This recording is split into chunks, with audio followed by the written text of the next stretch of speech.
You're listening to The Briefing, first broadcast on the 15th of April 2025 on Monocle Radio.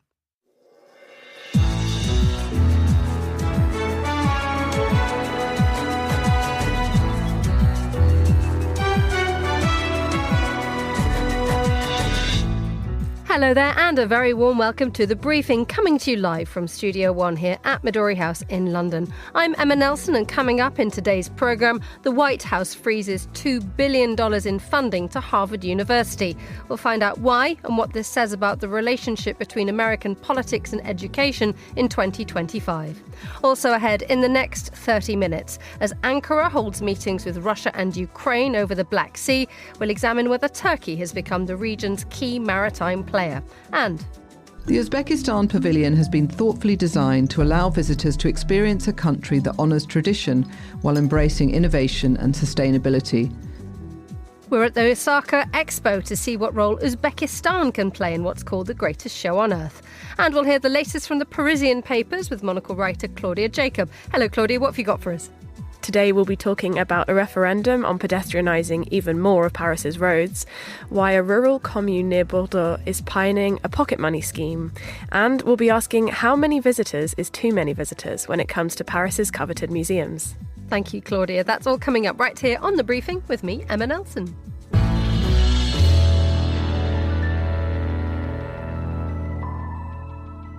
Now, Harvard University has been told it's to lose $2 billion in government funding after it refused to comply with a list of demands from the White House.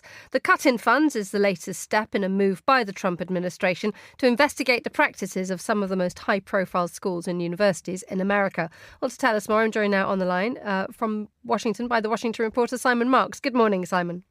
Hello, Emma. So what is it that the White House asked Harvard to do, to which Harvard said no?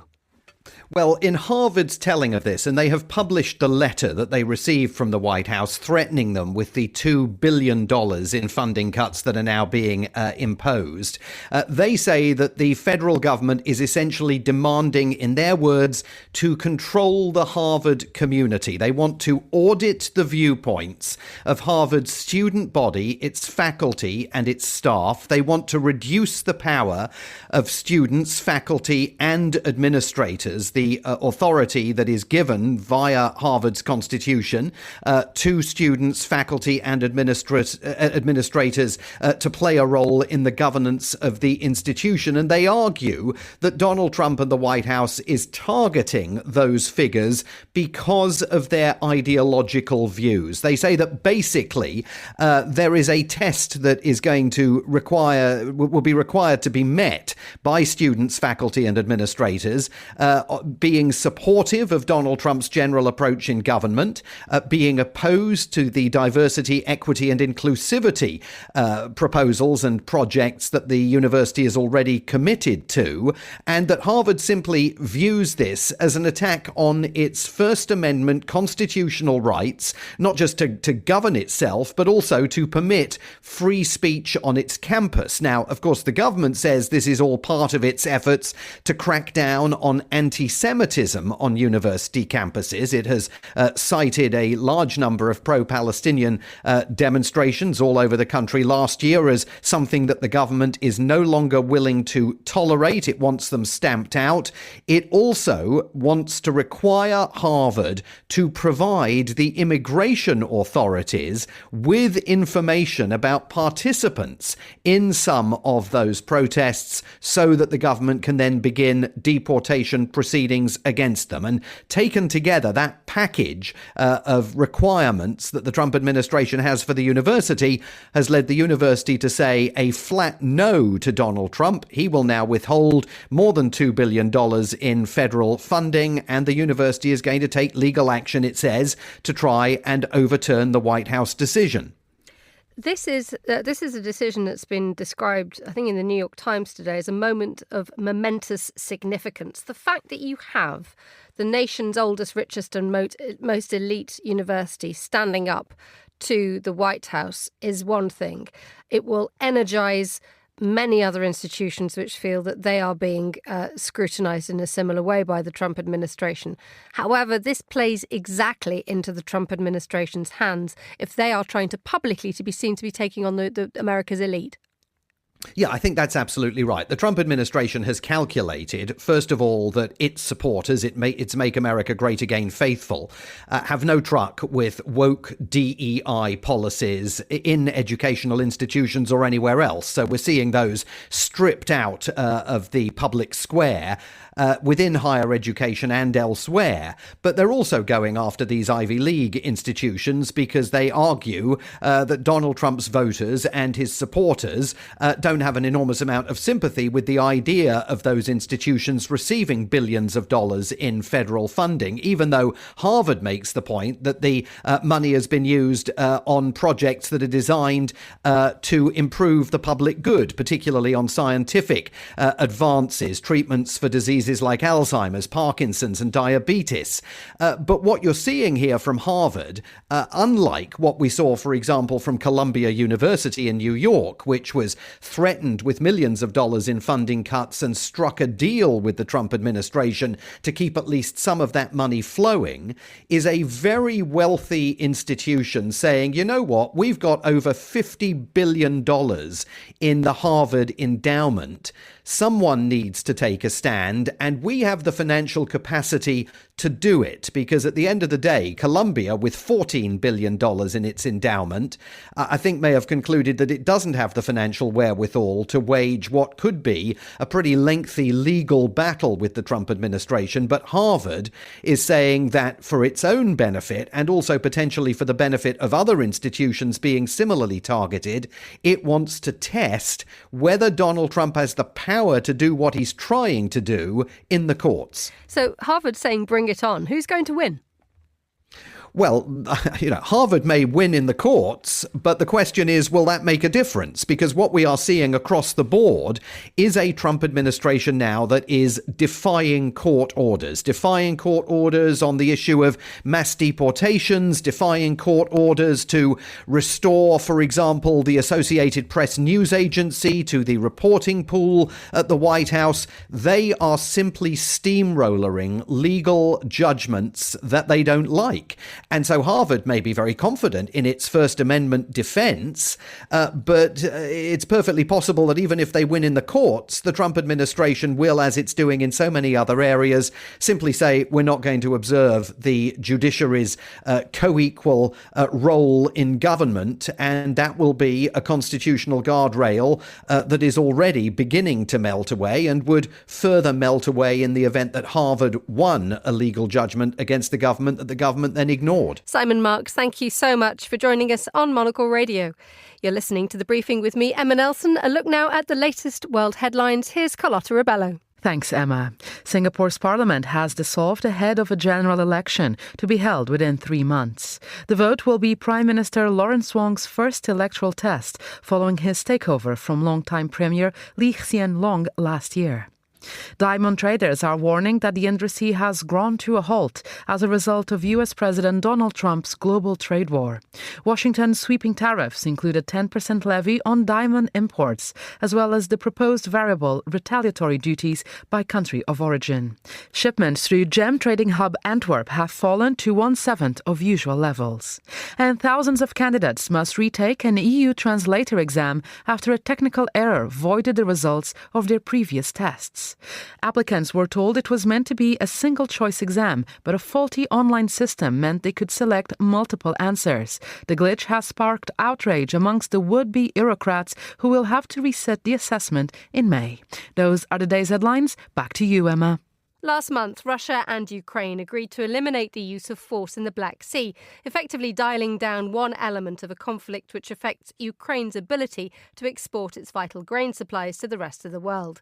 Well, a meeting's being held today and for the next 2 days to try to establish how peace could hold. The meeting takes place in Turkey, fast becoming a key maritime player in the region. While Maria Gavunelli is director of the Hellenic Foundation for European and Foreign Policy, she joins me on the line now from Athens. Good afternoon, Maria.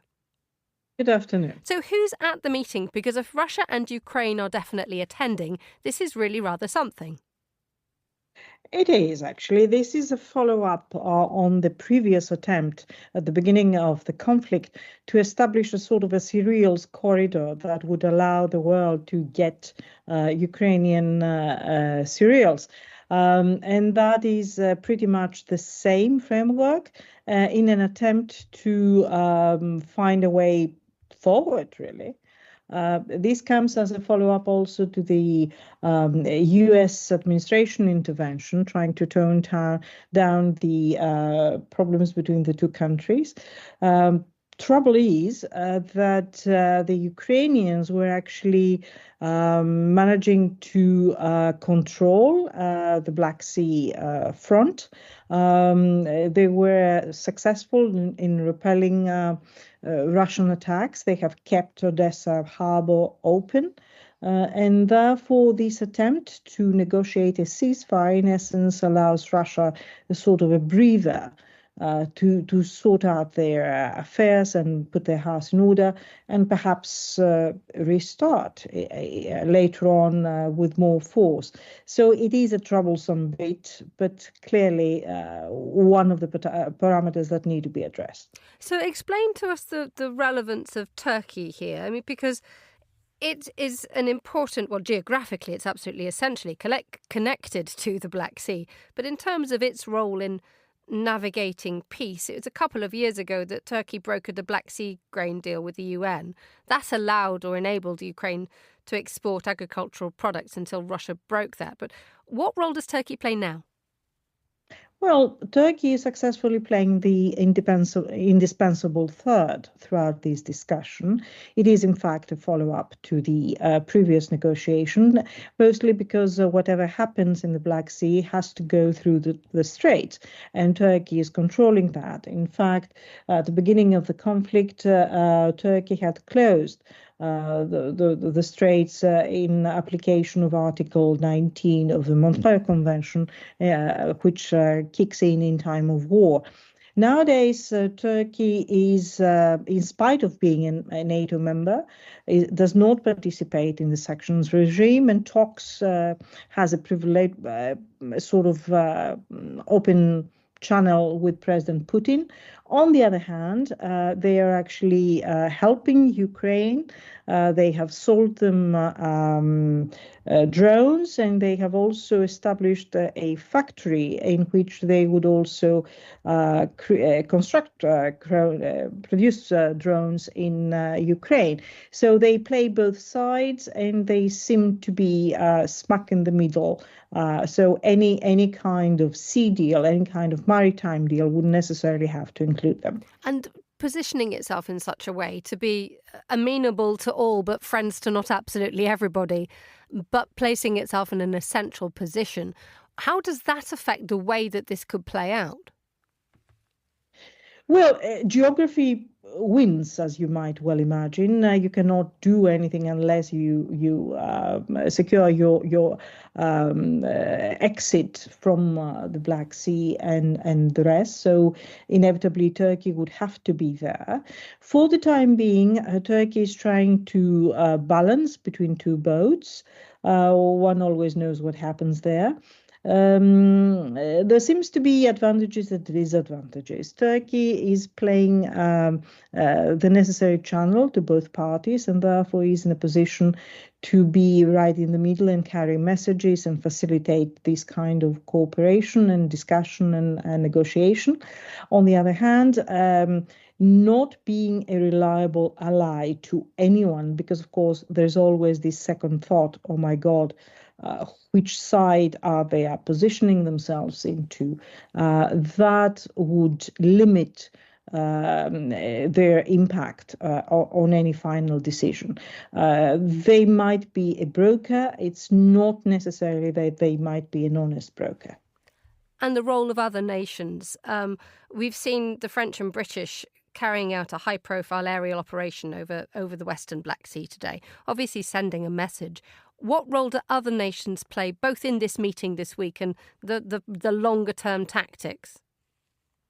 Well, everybody who's been around the Mediterranean and beyond would be very keen in actually keeping the maritime route open. And Greece would be one of those. Our shipping is very much involved in this kind of trade.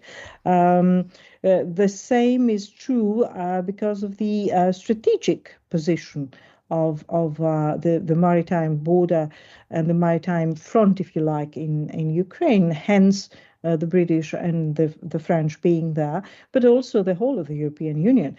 Do keep in mind that with Romania and Bulgaria as member states, the European Union is actually a Black Sea power. And while traditionally the Black Sea was split between Russia and Turkey, that is not the case anymore. Ukraine would certainly have to play a role.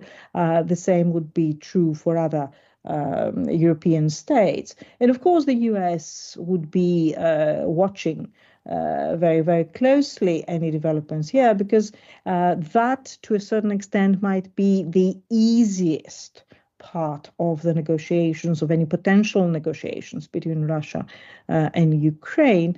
This is an area where Ukraine is willing, where the situation is rather stable, but, in a war, you can never use big words. So that's the easiest part of the negotiation. Maria Gavinelli, Director of the Hellenic Foundation for European and Foreign Policy. Thank you for joining us on Monocle Radio. You're listening to The Briefing.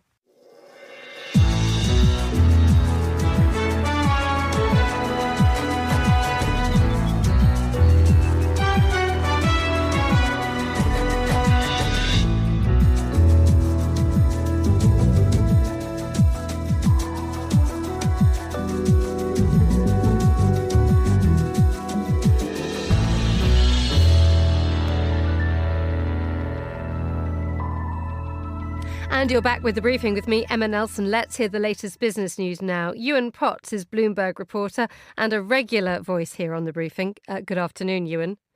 Hello, Emma. How much preparation do you now do for these interviews, given the fact that the world turns on its head in about 10 seconds flat? Well, I have to admit that sometimes I wake up in a cold sweat that I'm sitting an exam on exactly which tariffs are in place, which are currently paused and which are threatened but not enacted. I think for the sake of your listeners and for my mental well-being, I'm not going to go through the full list, but within the last 24 hours, President Trump has said he's exploring temporary exemptions to his tariffs on imported vehicles and car parts to give companies more time to set up US manufacturing. But he is advancing plans to impose tariffs on semiconductors and on pharmaceutical imports via probes into the sectors. That's just a bit of background from the last 24 hours. But the latest scoop I wanted to talk about today is on the biggest front in the trade war. That's the battle between the world's two biggest economies. Bloomberg understands that China has now ordered its airlines not to take any further deliveries of Boeing aircraft. It's also asked Chinese carriers to halt purchases of aircraft-related equipment and parts from any American companies. Now, the order comes after China unveiled retaliatory tariffs over the weekend of 125% on American goods. And it comes as a fresh blow to the plane maker, which has faced plenty of other problems over recent years. China is forecast to make up 20% of global aircraft demand over the next 2 decades. It is a very, very important market for Boeing and for other plane makers. In 2018, in fact, nearly a quarter of the company's output ended up there. But another sign that China, at least, is not going to be bullied by the White House. And indeed, it is also a suggestion that China is able to say no to Boeing, knowing that it has its own homegrown aviation world that it can rely on. Yes, indeed. And it's really interesting to look at the different approaches taken to dealing with the current White House by countries around the world. And China really has been absolutely clear that it's not going to be pushed around, and that whatever America tries to do, it will retaliate, and no messing around. The latest is that they've ramped up tariffs to 125%, which basically means that they're not going to be importing very much at all from the United States. Remember, US tariffs on China are currently 145%, although China recently said that it's not going to play this game any further, and that the situation is becoming a joke. That's the word that they used. So we know that this is where tariffs have got to so far between the two countries. The EU, for its part, is taking more of a sort of middle approach, if you like. It is saying that it's not going to take all of this lying down, but it's kind of holding off on some of its firmer measures, just trying to see if they can work out a deal with President Trump. Many other countries, the UK included, are really not taking the bait, if you like, and they're really attempting to placate the US president and to secure deals to reduce tariffs. So those are really the three approaches being taken by countries around the world. Which of those works out best, I think, will be very interesting to watch. Let's talk about investor sentiment. I mean, that sentiment is possibly an understatement to how people have been feeling and how the markets have been reacting from the last few days. But is there a sense that things could settle down and that being spooked by the volatility of Trump's announcements is something that isn't sustainable? Well, I'm not sure that there's a sense of that. There's certainly a hope among some investors. Last week was really quite something. I struggle to remember another week where markets have been quite so volatile, crashing and soaring, as one man posts on social media. And of course, volatility isn't always bad for investors. For some, it's an opportunity to make money. But broadly, sentiment is negative at the moment. This is actually the monthly survey by Bank of America of fund managers. And in regard to the global economy, sentiment amongst that group is now at its lowest in 30 years. And fully 82% of fund managers expect the global economy to weaken. And in terms of asset allocation, there has been a massive drop in sentiment towards US stocks. In February, fund managers were 17% overweight US equities. And now they are net 36% underweight US stocks. That's, in fact, the biggest 2-month drop in the survey's history. Back at the beginning of the year, everybody was talking up the US, saying it was going to be another great year for US stocks. And that is very much not the feeling at the moment. As to the bigger question of what tariffs and tariff uncertainty mean for the world's biggest economy, that's what really matters. Well, that's really the $64,000 question. Surveys of consumers suggest that they are many of them are unsettled by the trade war, and inflation expectations have been rising quite rapidly as consumers start to worry about shocks in prices increasing. So far, the hard data on the US economy, which comes out with a bit of a lag, has been fairly solid. Where we're going to be in 2 or 3 months' time, well, that is really something to watch. Or where we're going to be in about 2 or 3 hours. Ewan Potts, thank you as ever for joining us on the line. You're listening to Monocle Radio. This is The Briefing.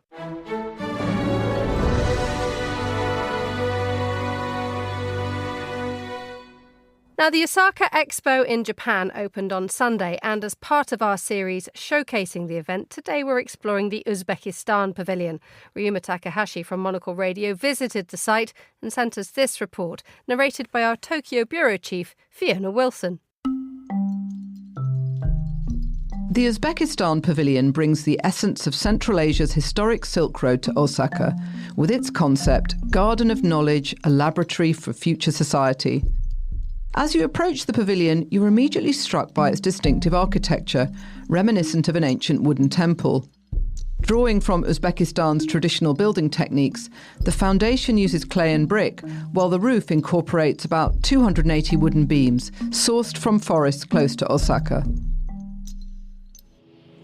On this ancient land, we honour our rich history and traditions.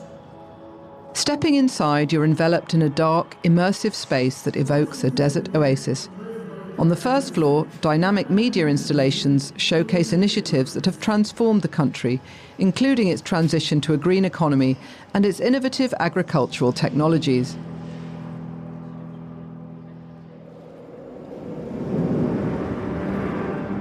The highlight of the pavilion is the rising platform, which offers a 360-degree multimedia experience.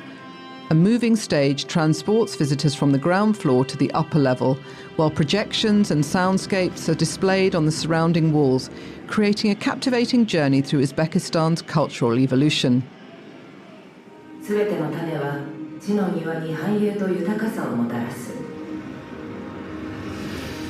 Every seed brings prosperity and fertility in the garden of knowledge.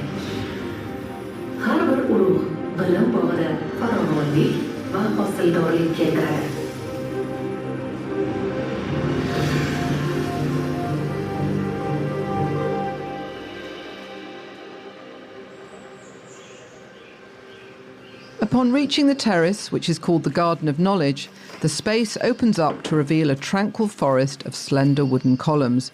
This floor, inspired by the idea of gathering under trees, evokes the inns that once dotted the Silk Road, where travellers would meet in the shade to exchange knowledge and goods. Just like those ancient travellers, visitors can engage in dialogue while enjoying this unique architectural space. The Uzbekistan Pavilion has been thoughtfully designed to allow visitors to experience a country that honours tradition while embracing innovation and sustainability. This fusion of heritage and forward-thinking design should inspire anyone who comes through its doors.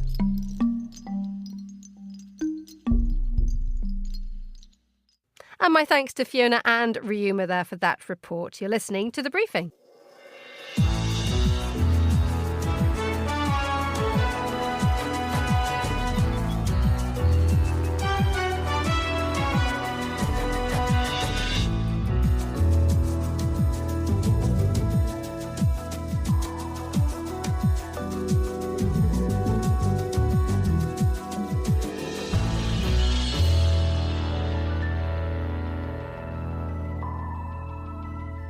Let's find out now what's happening in the French newspapers. Claudia Jacob is Monocle's writer and joins me in the studio. Good afternoon, Claudia. Hi, Emma. Let's begin with this continued battle for the streets of Paris, which sounds romantic and violent, but it's actually all about trees, isn't it? There was a referendum a couple of weeks ago when there was a decision to pedestrianise more streets in Paris, but the fight is rumbling on. That's right, yeah. I mean, it's been something that's been going on really ever since Anne Hidalgo became mayor of Paris more than 10 years ago. It's sort of been her agenda ever since. But Parisians have voted to turn an additional 500 streets over to pedestrians. I mean, Anne Hidalgo has had this sort of idea called Paris respire, Paris breathes. She wants to challenge the dominance of cars within the French capital and encourage pedestrianisation.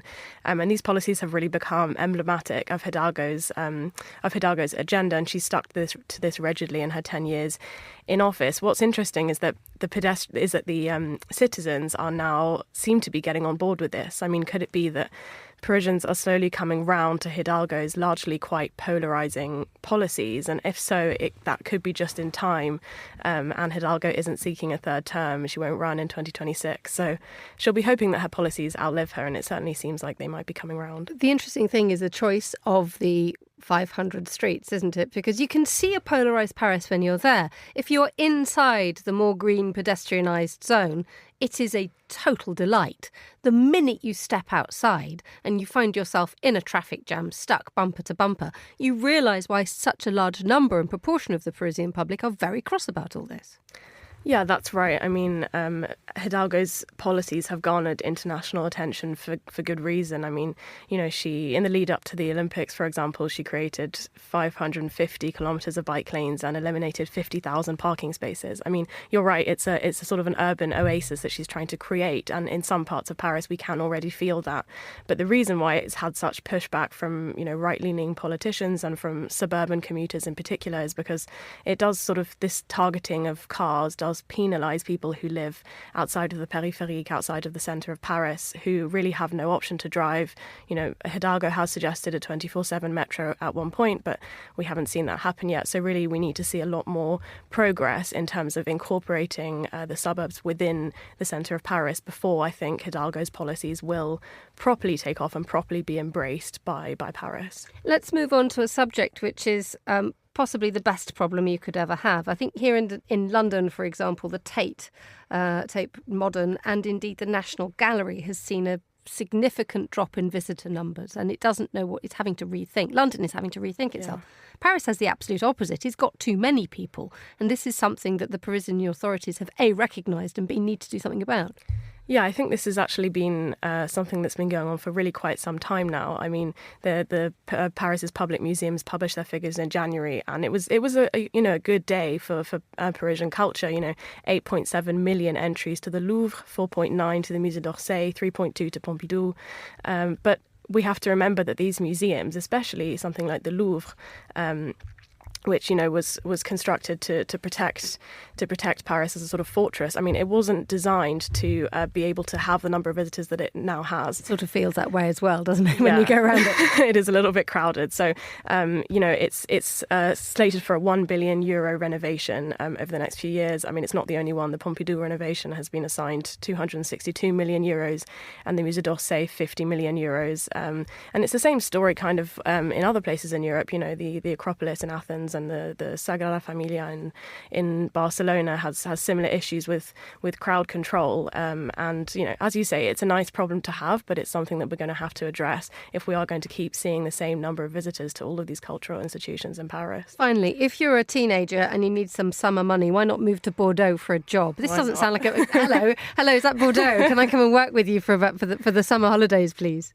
Yeah, so this commune in Nouvelle-Aquitaine in Gironde, which is near Bordeaux, they're offering young people up to €60 a week in pocket money for teenagers aged between 16 and 18, with the caveat that they need to get involved in community life this summer.